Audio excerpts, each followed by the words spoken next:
Here we've got Doogee S55 Lite, and let me show you how to reset app preferences on the following device.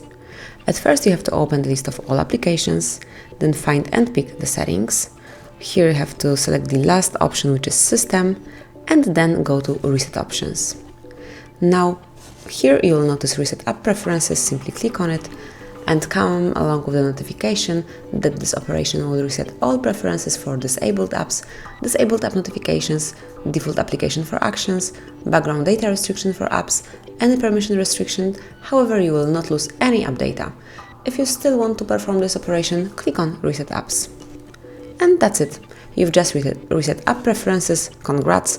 Thank you for watching. Please subscribe our channel and leave the thumbs up.